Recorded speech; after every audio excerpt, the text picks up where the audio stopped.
दोस्तों, भारतीय डीआरडीओ से हम एक और ऐसी खबर सामने लेकर के आए हैं जिसे सुनने के बाद आप ही कमेंट बॉक्स में जय हिंद जरूर लिखेंगे। बड़ी खबर यह है कि लगभग 5,000 करोड़ रुपए की लागत से डीआरडीओ ने एक ऐसी मिसाइल पर काम करना शुरू कर दिया है जिसकी स्पीड लगभग 10 मैक के आसपास होगी, जो कि एक तरीके की हाइपरसोनिक क्रूज मिसाइल होगी। और इस मिसाइल के तैयार होते ही भारत दुनिया के उन टॉप 5 कंट्रीज में शामिल हो जाएगा जो कि इस तरीके की ताकत आज के समय रखती हैं। दरअसल भारत अपनी मिसाइल क्षमता को बढ़ाते हुए बहुत तेजी से काम कर रहा है। इसी के तहत कुछ समय पहले प्रोजेक्ट विष्णु लॉन्च किया गया है और डीआरडीओ के अंडर ही इस नए प्रोजेक्ट पर काम शुरू किया जा रहा है। जानते हैं कि इस वीडियो में इस मिसाइल की ताकत किस तरीके से पूरी दुनिया पर भारी पड़ने वाली है और आज के समय कौन कौन से देश हैं जिन्होंने ऐसे हथियार पहले से ही बना करके तैयार कर रखे हैं। सारी डिटेल्स इस वीडियो में। यदि आपको हमारा काम पसंद आए, वीडियो को लाइक, चैनल को सब्सक्राइब जरूर कीजिएगा, क्योंकि आपका ये छोटा सा काम आप तक जरूरी खबरें लाने में हमारी बड़ी मदद करता है। तो सबसे पहले अगर प्रोजेक्ट विष्णु की बात की जाए तो 2024 में ही इस प्रोजेक्ट को शुरू किया गया है।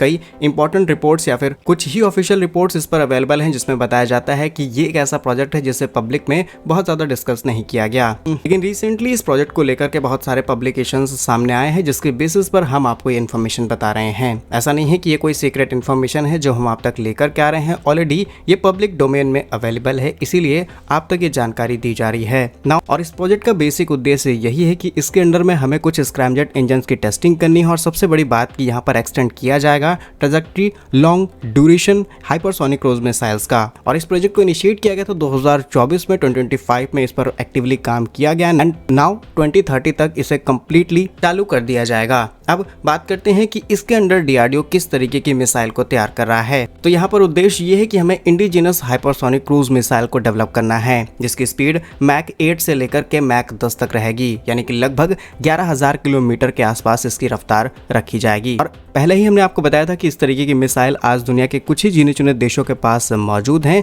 जिसमें अमेरिका, रूस, चीन पहले से शामिल हैं। और अब बात करते हैं एग्जैक्ट टेक्निकल डिटेल्स की कि यहाँ पर किस तरीके की डेवलपमेंट की जाएगी। मिसाइल का नाम है ETLDHCM, यानी कि extended trajectory long duration hypersonic cruise missile है। यह मिसाइल स्क्रैमजेट इंजन से लैस है जो कि एनवायरनमेंट के अंदर मौजूद ऑक्सीजन का इस्तेमाल करते हुए फ्यूल बर्न करती है, जिससे ये लॉन्ग डिस्टेंस आसानी से कवर कर सकती है। इसकी स्पीड 8 मैक से लेकर के 10 मैक के आसपास रहेगी और लगभग इसकी शुरुआत भी इसी स्पीड के साथ की जाएगी, जो कि दुश्मन पर बहुत ही गहरे और सटीकता से हमला कर सकता है। और अगर इसकी रेंज की बात की जाए तो 1500 से लेकर के 2000 किलोमीटर तक की इसकी रेंज रहेगी, जिसका अगर अग्नि जैसी मिसाइलों से कंपेयर किया जाए तो डेफिनेटली आपको रेंज कम देखने को मिल सकती है, बट इसकी स्पीड बहुत ज़्यादा है। ये अपने साथ 1000 से 2000 किलोग्राम के आसपास विस्फोटक भी ले जा सकती है, जिसमें परमाणु और कन्वेंशनल दोनों चीज़ें शामिल हैं। डीआरडीओ की तरफ से तैयार की जा रही है मिसाइल किसी भी इलेक्ट्रॉनिक जैमिंग से बचने के लिए advance infrared radar lower protection features के साथ इंटीग्रेट की जाएगी। यह मिसाइल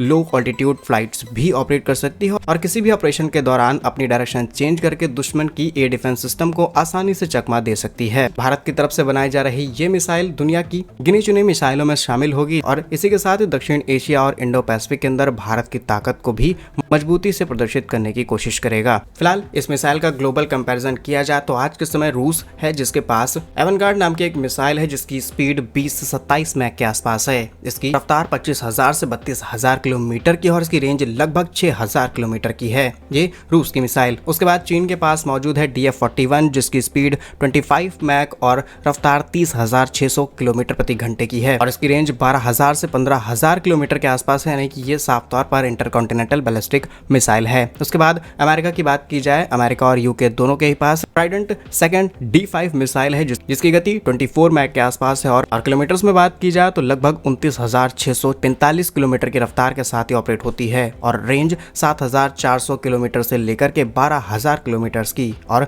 इस मिसाइल को भी किसी भी प्लेटफॉर्म से लॉन्च किया जा सकता है। उसके बाद अमेरिका की मिनटमैन आती है 4थे स्थान पर, 5वें स्थान पर रूस की RS-28 और 6th पोजीशन पर आती है भारत की ब्रह्मोस जिसकी रफ्तार 8 मैक के आसपास है और कन्वर्जन किया जाए तो 9,800 किलोमीटर प्रति घंटे की रफ्तार से और रेंज लगभग 400 किलोमीटर के आसपास। फिलहाल भारत ब्रह्मोस नेक्स्ट जनरेशन पर काम कर रहा है। Their range is around 800 kilometre. और उसके बाद उत्तर कोरिया, रूस, चीन जैसे देशों का ही नाम शामिल है। और भारत ने जिस प्रोजेक्ट विष्णु के तहत काम करना शुरू किया है, डेफिनेटली भारत टॉप 5 कंट्रीज में शामिल हो जाएगा इस मिसाइल को डेवलप करने के बाद। बाकी क्या कुछ कहना है आपका इस खबर पर, कमेंट्स अपने राय जरूर दीजिएगा। भारत कैसे ही वीडियोस पाने के लिए डीआरडीओ के लिए कमेंट बॉक्स में जय हिंद जरूर लिखिए। वंदे मातरम, भारत माता की जय।